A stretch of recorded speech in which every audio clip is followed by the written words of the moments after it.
তিনজন একসাথে গেল হয়ে গেল হয়ে গেল। অর্ডার বলতে শুধুই একটা বাঁশ আর উপরে সব বাংলাদেশ। Good morning. আজকে আমাদের দেখতে দেখতে ট্রিপের একদম আমরা শেষ দিনে এসে পৌঁছেছি। মেঘালয়ের ট্রিপ খুবই সুন্দর একটা জায়গা। এখন ঘুম থেকে উঠে গেছি, আমরা যাবো ব্রেকফাস্টের জন্য সকাল 8টা থেকে 9টার সময়, আর এখন ঠিক পৌনে 9টা বাজে। এসে গেছে আমাদের পরাঠা গরম গরম, এরপরে আসবে bread. Time to say goodbye to Cherrapunji cafe. খুব সুন্দর একটা জায়গা, ভালো ছিল। আমাদের এক রাতের স্টে ছিল যদিও। তো এখন আমরা বেরিয়ে যাই। আজকেও বেশ অনেকগুলো জায়গা যাওয়ার রয়েছে। প্রথমে আমরা যাবো এলিফ্যান্ট ওয়াটারফলস। तो शुरू करी आज के यात्रा। अभी पहले जाएगा हम लोग एलिफेंट फॉल्स।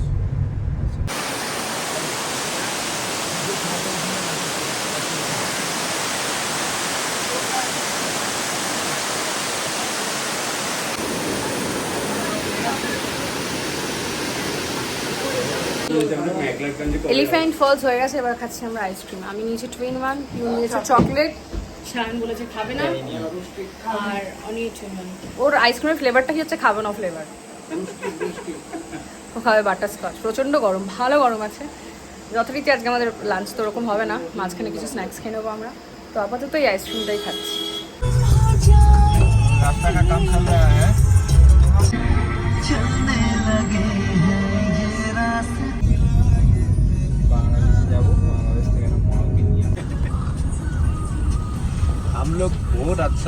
কি সুন্দর এখান থেকে মেঘটা দেখা যাচ্ছে,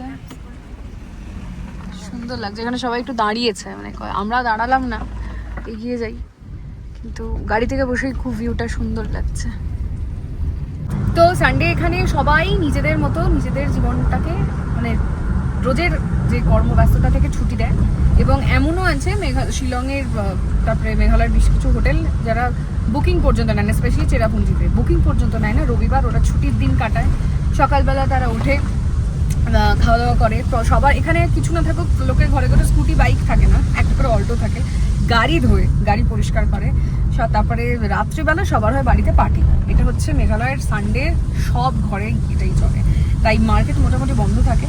আজকে আমরা যাব সেই এশিয়াজ ক্লিনেস্ট ভিলেজ, সেখানে মার্কেট রয়েছে, কিন্তু আজকে জানি না আমরা কতটা সেটা খোলা পাবো। বাট ভিউ এই জায়গাগুলো থেকে ভালো। এই রাস্তাটা তৈরি হচ্ছে, কাল থেকে এই রাস্তাটা বন্ধ হয়ে যাবে। আমাদেরকে 50 কিলোমিটার এক্সট্রা সেই জন্য ঘুরে যেতে হবে। কাল থেকে 30 তারিখ পর্যন্ত রাস্তা বন্ধ। চওড়া রাস্তা হচ্ছে, 2 বছর পরে আসলে বোঝা যাবে যে এই রাস্তাটা কতটা সুন্দরভাবে তৈরি হয়েছে।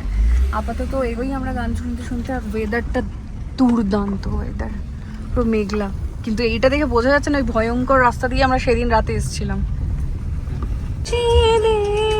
ঘর ছাড়া মানুষ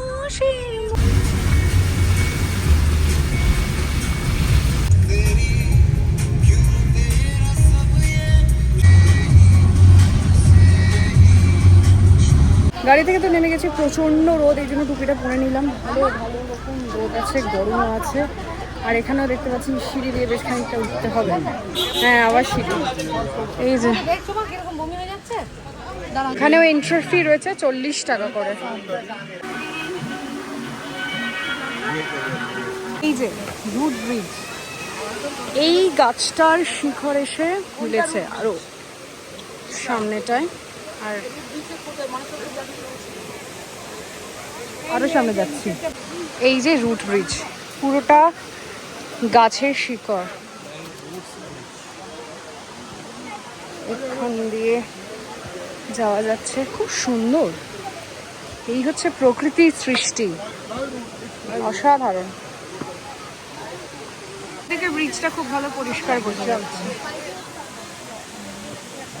এটা ন্যাচারাল ব্রিজ, পুরোটাই গাছের শিকড়।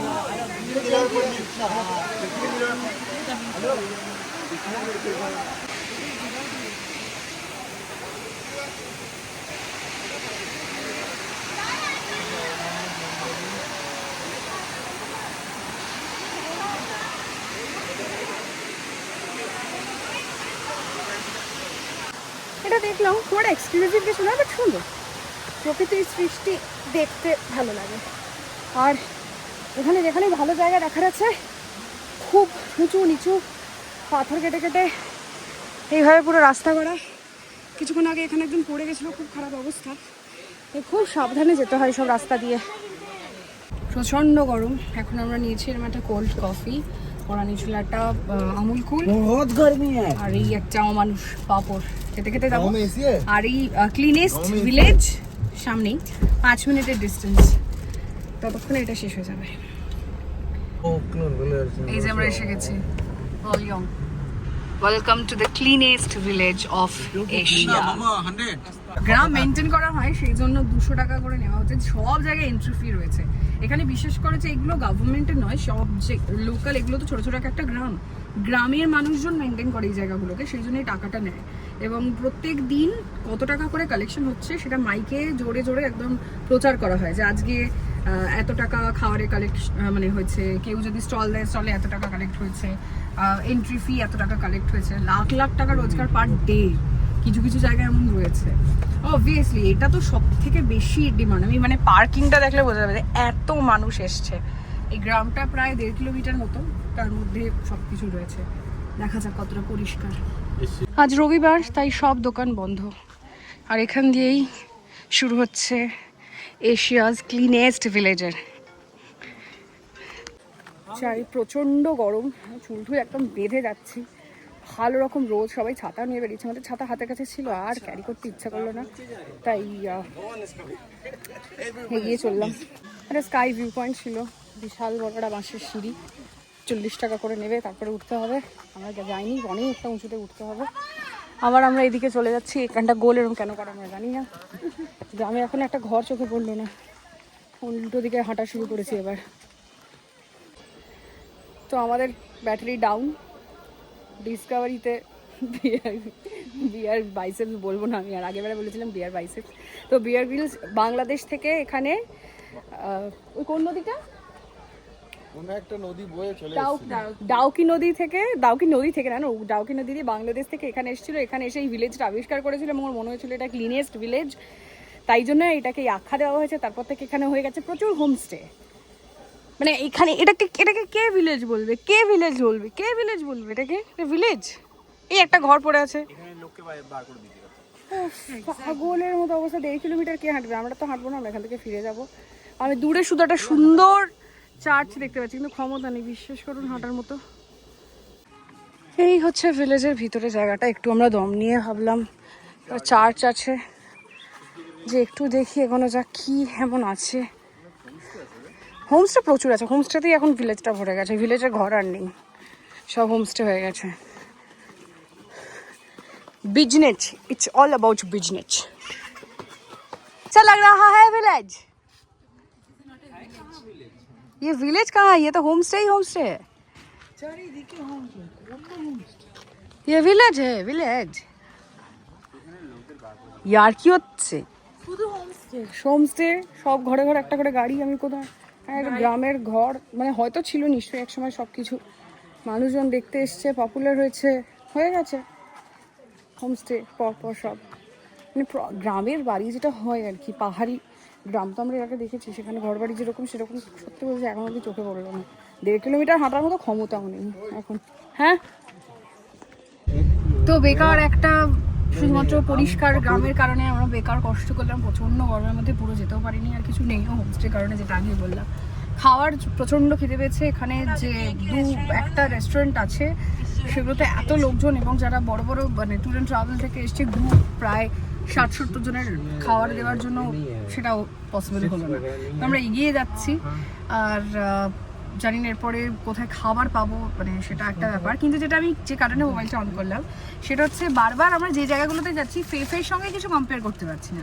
ফেফেতে এতটাই ভয়ঙ্কর সুন্দর, কিন্তু ফেফেতে সবাই যেতে পারেনি। সেটাই আমরা এক্ষুনি আমাদের রাতুল্লাহকে জিজ্ঞেস করছিলাম যে ফেফেতে সবাই কি যায়, বলছে মানে দাদা যে সমস্ত ট্যুরিস্টদের নিয়ে যায়, বলছে না ফেফেতে আমি সবাইকে নিয়ে যাই না, আমাদের দেখে মনে হয়েছে যে আমরা পারবো, তাই আমাদেরকে ফেফেতে নিয়ে যাওয়া হয়েছে। আর সেই কারণে ফেফে ঘোরার পর না আমরা কোনো কিছুর সঙ্গে কম্পেয়ার, মানে যেখানেই যাচ্ছি ওই অবধি ঠিক বিষয়টা হচ্ছে না।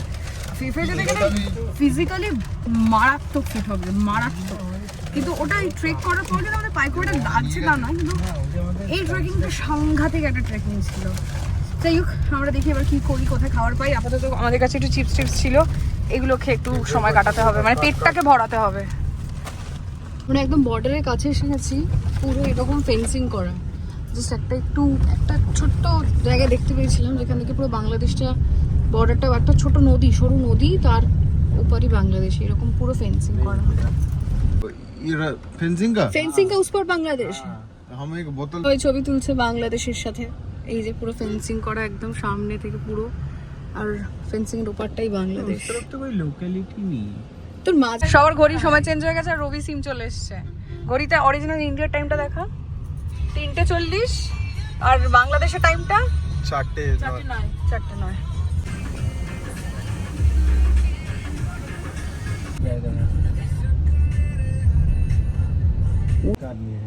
এটা পুরো বাংলাদেশের লোকজন, তাই তো? हम लोग उधर जा सकते এই हैं? যে পুরো नहीं বাংলাদেশের वहाँ লোকজন पे এখানে। बात कर सकता है जाके। नहीं बात नहीं करना। এখানে পুরো বাংলাদেশের লোকজনে ভরা। কাছে এসে গেছি, বাংলাদেশের পতাকা এতটাই কাছে আমরা চলে এসেছি। এবার যাচ্ছি আমরা বোটিং করতে। আমি বসে গেছি, এবার অনি বসবে। আমরা দুটো নৌকা নিয়েছি। কেমন করেছে? আর এই যে আমাদের বোট চালু হয়ে গেছে। এখানে সবই হাতে।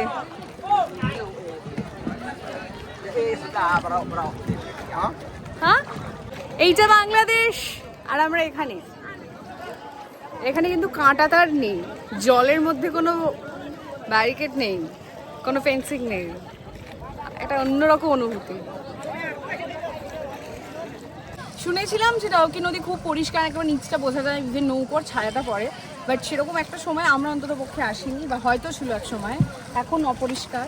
কিন্তু জলটা তুললে জল কিন্তু পরিষ্কার, মানে নিচটা ময়লা বোধ হয়, সেই জন্য এটা মজা হচ্ছে।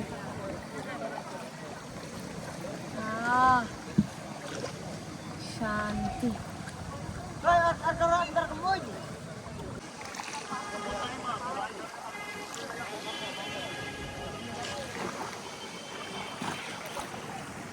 লাগছে মনা তোমাদের? হ্যাঁ, ভালো লাগছে। বাংলাদেশে যাবা? আমাকে দেশ দেখবো।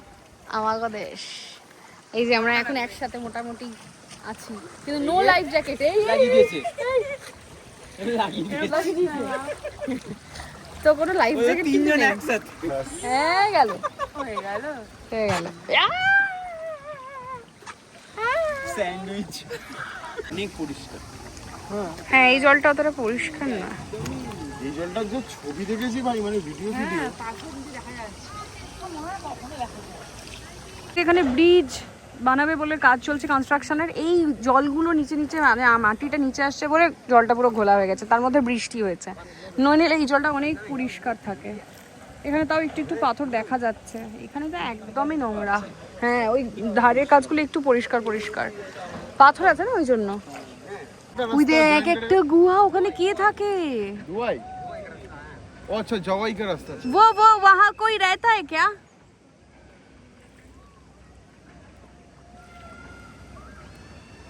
এই রে, এখানে একটা ফলস, যেখানে অনেকে ভেজাতে চলেছে সবাই। অনেক ভিজছে, এই জল লাগবে।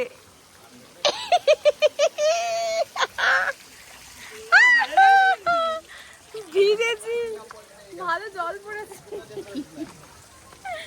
মজা। বাদুর বাবু ভয় পেয়েছে, ধাক্কা লেগেছে। আমাদের ডাউকি নদীর নৌকা বিহার। এবার আমরা বাংলাদেশের দিকে এগিয়ে চলেছি। বাংলাদেশ ওদের দুজনের নাকি কিছু কাজ আছে। বাংলাদেশ? ওটা বাংলাদেশ তো। অর্ডার বলতে শুধুই একটা বাঁশ, আর উপরে সব বাংলাদেশ। গরম, আমরা কিছু খাবার পাইনি, ম্যাগি নিয়ে নিয়েছি। ওখানে বসে খাওয়ার মতো ওয়েদার নেই, গাড়ি এসে গেছে, গাড়িতে যেতে যেতে খাবো। ম্যাগি খেয়ে এসে গেছি আমরা একদম ইন্ডিয়ার লাস্ট স্পট, মানে ইন্ডিয়ার মানে নর্থ ইস্টের এদিকটা, এটা লাস্ট, আর তারপরেই বাংলাদেশ। এই যে এটা ইন্ডিয়ার দিকে শেষ, আর তারপরে লেখা রয়েছে ওয়েলকাম টু বাংলাদেশ। আর ওখানে সবাই ছবি টবি তুলছে। বাংলাদেশে একটা গরুকে দেখতে পাচ্ছি আমি, নাকি ইন্ডিয়ার গরু? হ্যাঁ, বাংলাদেশের গরু মনে হচ্ছে। এই ইন্ডিয়ার শেষ পার্টটুকুই আসলে নিজের ব্যাগ সব রেখে আসতে হবে। পিউ ব্যাগ আনছিল, তাই ব্যাগ রেখে আসতে বলে শুধু মোবাইল আর ক্যামেরা অ্যালাউ করবে, আর এর থেকে বেশি কিছু অ্যালাউ করবে না। বেশ অন্যরকম লাগছে। হ্যাঁ, এটা ইন্ডিয়া, এটা বাংলাদেশ। বেজে গেছে, এবার পতাকা নামানোর সময় হয়েছে, তাই এবার পতাকাটা নামানো হবে। খুব ভালো সময় এসেছি আমরা। জয় হিন্দ।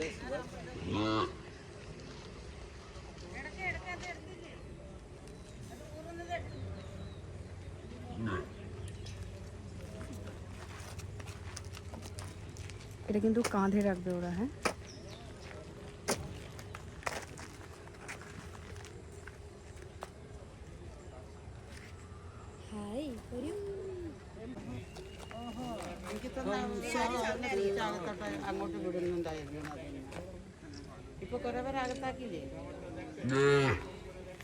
ഇനി ആ സൈഡ്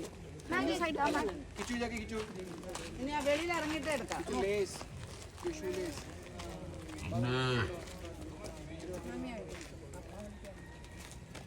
അത് മുകളിലത്തെ ഇത് വരണം കിച്ചു പേര്.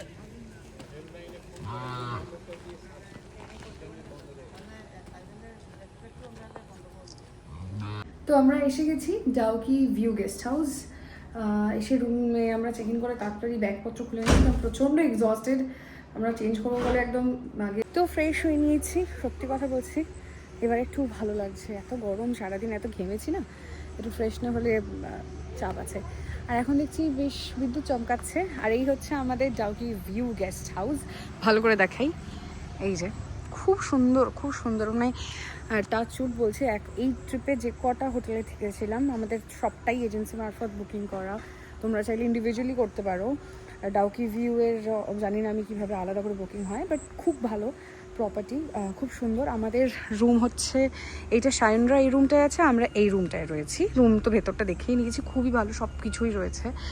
আর এখন সন্ধ্যাবেলা আমাদের স্ন্যাক্স অর্ডার আমরা দিয়েছিলাম, এগুলো প্যাকেজের মধ্যে নেই। প্যাকেজের মধ্যে কিন্তু ব্রেকফাস্ট আর ডিনার। তো সন্ধ্যাবেলা ইভিনিং স্ন্যাক্স যদি কেউ চায় তাহলে এই যে আমরা অর্ডার দিয়েছি। ফ্রেঞ্চ ফ্রাইস আছে, একটায় বোধ হয় পেঁয়াজি আছে, মানে ওদের ভাষায় অনিয়ন পকোড়া, আর কিছু একটা আছে, আমি ঠিক মনে করতে পারছি না। চা আছে, তো এই যে চা আছে, সব কিছু রয়েছে। এটাও ইনক্লুডেড নয়, এটা আলাদা করে আমাদেরকে অর্ডার দিতে হয়েছে। তো ওরা আসুক, ওয়েদার খুব ভালো। এদিকে দেখছি বিদ্যুৎ চমকাচ্ছে, বোঝা যাচ্ছে কিনা জানি না। বিদ্যুৎ তো চমকাচ্ছে, বৃষ্টি হবে কিনা বুঝতে পারছি না।